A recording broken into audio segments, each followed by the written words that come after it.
Everything you need to know about job search at the end of 2020 and beyond coming up right now.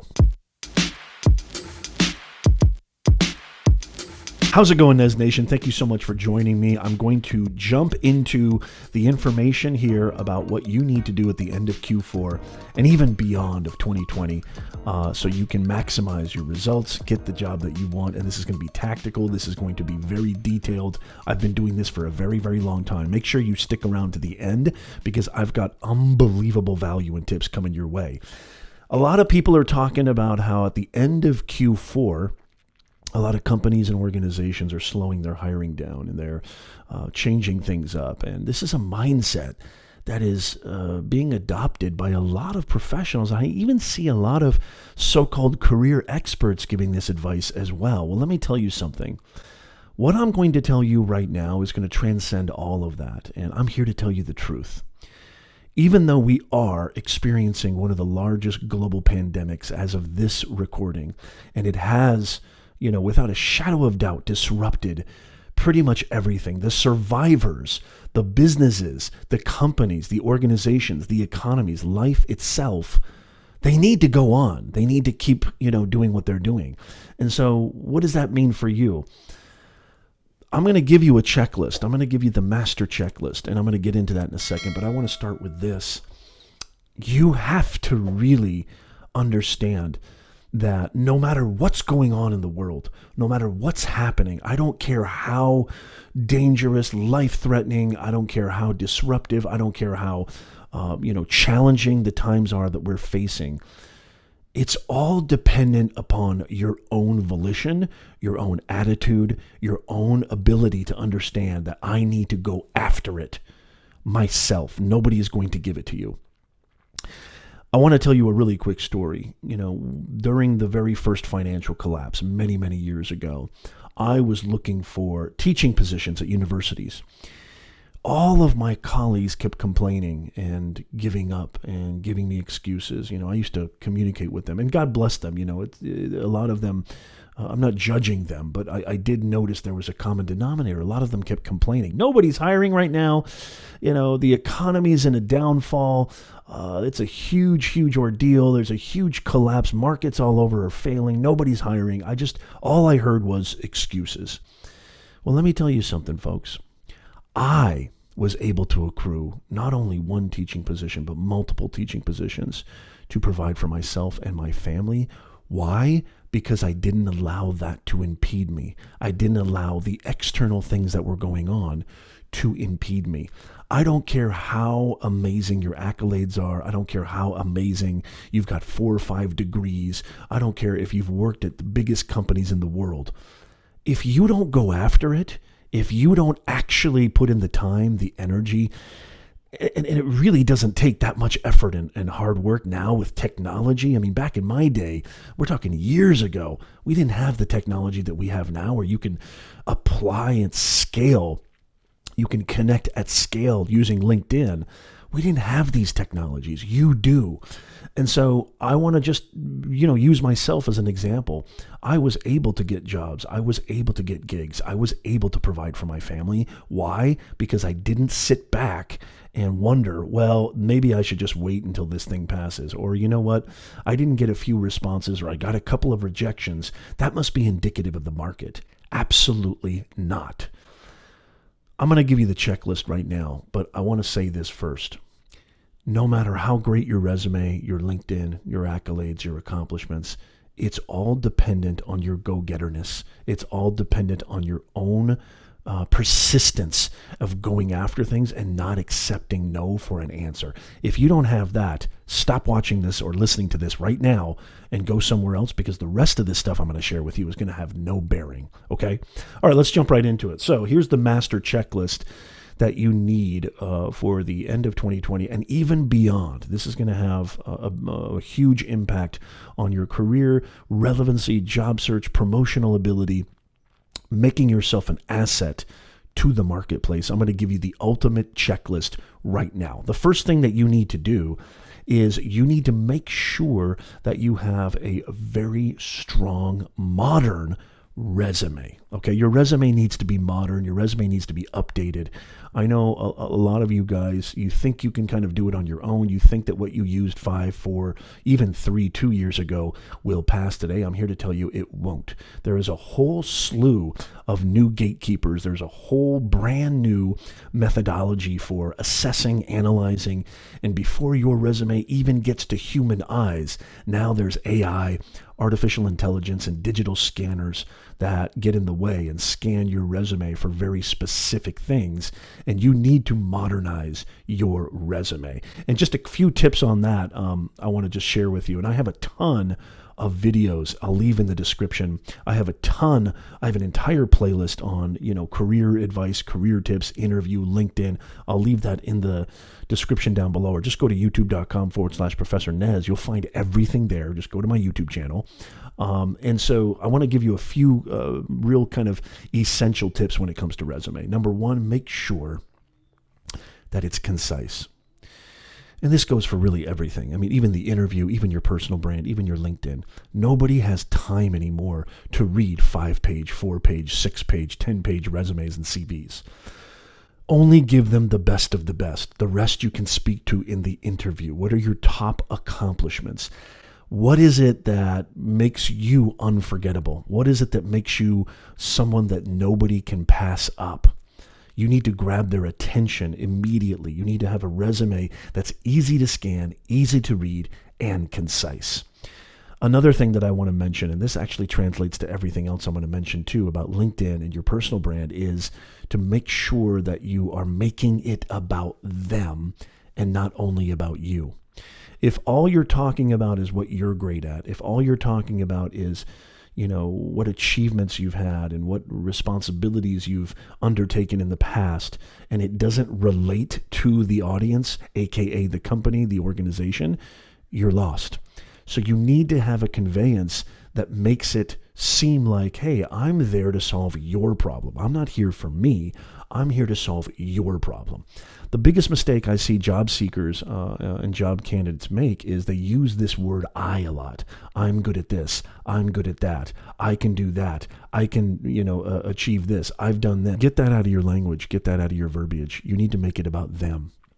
This is what I can do for you. This is how I can help you. This is what I can do to help you solve your problem. If you make it about them, cater your message to your audience, you will win. That's the first checklist. If you need help with that, by the way, feel free to reach out to me, nez@professornez.com, or just DM me on LinkedIn. I'm Professor Nez everywhere. I'll also leave links in the description down below. Number 2, the next thing that you need to do is you need to make sure that your LinkedIn is spotless. So many people get this wrong. They still don't understand that LinkedIn is one of the most powerful resources. You guys, don't think of LinkedIn as if it's Facebook. Don't even think of LinkedIn as social media. It's not social media. LinkedIn is the #1 online network cocktail party on the face of the planet. And so if your LinkedIn profile is your storefront to the world, think of your LinkedIn profile. Your LinkedIn profile is your personal professional website. It is your virtual business card. And so if you have a profile picture that is you sitting on the beach, or it's a cropped photo, it's blurry, it's old, it's outdated, and you don't have a banner page, and you don't have a real strong headline that caters to your ideal target audience, company, organization, you're in a ton of trouble. Make sure your LinkedIn is spot on. And just a real quick fun fact, did you know, because it's all about end user psychology, did you know that when I Google you, if you're not a huge media company or content creator or celebrity, the first thing, which is 99% of us, the first thing that comes up on Google search is your LinkedIn profile. Do you see where I'm going here? You see how I'm not making this about me. I'm not making it about what I want. I'm not making it about this is my salary requirement. This is my vacation pay requirement. This is what I want from a job and culture. It's about them. It's the same thing with business. Getting a job is the same thing with business and in life. You need to serve. You need to be in service. You need to exploit your uniqueness for the service of others. I forget who came up with that, but it's a beautiful line. I didn't come up with it, but it's a beautiful line, and it completely makes sense to our purposes here today. Exploit your uniqueness for the service of others. When you do that, you'll always have this, that's money. You'll always have security, and you'll always be an unforgettable, unpassable candidate when it comes to job search, way beyond 2020. Again, if you need help with that, I've got links in the description down below. I've got an entire playlist on my YouTube channel for LinkedIn branding, everything you need to know about LinkedIn. LinkedIn job search, LinkedIn profile, LinkedIn branding, everything. Go check that out in the description down below. Okay, the next step on the checklist is, now that you've got your resume, now that you've got your LinkedIn, now you've got to go after it. You have to apply like the wind. You've got to apply over and over and over again. You have to go after it. Most of us have this sort of just kind of sit back, relax. Now I've got my brand, and now I've got my LinkedIn. I sent my resume to a couple of places. Hey, I'm good to go. Everything's going to be beautiful. I'm going to get a 6-figure job within the week. It's just not going to happen. This is a numbers game. You have to go after it. And so there's zero downside. I don't know why I see people giving this advice, so-called experts, or I don't know why people think this has been a condition for job candidates for years, that, you shouldn't apply too much, that it makes you look bad, that, applying to all these different places makes you look desperate. What are you talking about? That's bupkis. That has nothing to do with reality. There is zero downside to applying. There's no such thing as applying too much. What's the worst thing that's going to happen? They say no. You're going to get an automated reply. So what? And by the way, no is going to lead me to the next step on the checklist. The automated reply, I got something for that. So stick around. That has nothing to do with anything. There's no such thing as applying too much. So apply, because the downside is zero. The upside is enormous. I would even say apply to positions where maybe you don't have the exact specific experience or exact specifically what you're looking for, because what could it hurt? It's just, nowadays, it's just a click away. It's so simple. There's no excuse now for you to not apply. When I was going through, looking for teaching gigs, teaching at different universities as an adjunct professor, I applied 100 times a day. I mean, the average kind of callback or the average conversion rate is 5%. That's 5 callbacks for every 100 applications. You need to apply like crazy. And the reason I'm saying apply to even positions that maybe is not a perfect exact fit, because again, what's the worst that can happen? What if, this is so huge, what if they say this? You know what? I don't know why you applied to this position. Maybe it was a mistake or what have you. You might get this response. But you know what? That's not exactly what we're looking for. However, I forwarded your resume to our department XYZ or to our department head XYZ. That's kind of more along the lines of what you're looking for. They actually go to work for you. I mean, I've had this happen a million times. They actually might forward your resume to the right party, to a job that maybe you didn't even know existed. There is zero downside to applying. You've got to go apply. And by the way, if you're looking for, where do I go to apply, Nez? What job sites do you recommend? What are the best job site websites? I can't even say that word. What are the best job search websites? I've got a phenomenal video in the description down below. I'll also leave it in the pinned comment. You've got to go check it out. It's on YouTube. It's fantastic. I go through every single website that you need to go apply to. What are the best ones and why? Thoroughly, screen share, detailed. Go check it out. Last but not least, the fortune. I want you to remember this. Write this down. The fortune is in the follow-up. What do I mean by that? Most of us, we sit back with this, what I like to call a spray and pray mentality. Well, Nez, I did everything that you told me to do. I applied to all these different places. Now I'm just going to sit back and watch them all come in and everything's cool. Nez, I got all these no's, or I got this automated reply, or I got this. So what? You can't just sit back and just pray that people are going to contact you. What did I say at the beginning of this video? You need to go after it. The fortune is in the follow-up. More people are applying for jobs right now than ever, Okay, so you got to understand, especially with technology, especially with the ability to, this is why they have the digital scanners to scan resumes before they even get to human eyes, is because most companies are getting an influx, an avalanche of applications. And so they need to figure out a way to vet them more efficiently.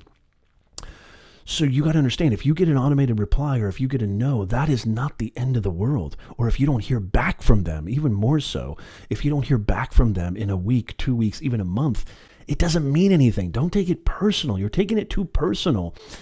It just might be a launching point for discussion. A no does not have to always equal a no. Go after it. Follow up. Hey, Nez, they didn't give me contact information. I don't know who it was. It was just an automated reply. Then call the company. Don't be afraid to pick up the phone. You can research the company website. Find out. There's so many easy ways for you to find out exactly who is the number one person in charge of hiring for the position that you're going after. There's zero excuses now, guys. Zero excuses. I'm not trying to be hard on you. I want you to succeed. You got to understand, this is the most important on the checklist for job search. This is the most important point and concept. The fortune is in the follow-up. I mean, in my business alone, if I took no for a yes, if I took no and just accepted no every time, I wouldn't have a business. If I accepted the fact that they didn't get back to me in a week, 2 weeks, 3 weeks, 3 months, I mean, I've followed up with clients. I'm living proof that this works. I've followed up with clients and, as a matter of fact, with hiring managers, a year after the fact, and I've accrued their business. You need to follow up with them. This is the most important step on the checklist. Don't just sit back and feel like, oh, they're all going to come to me.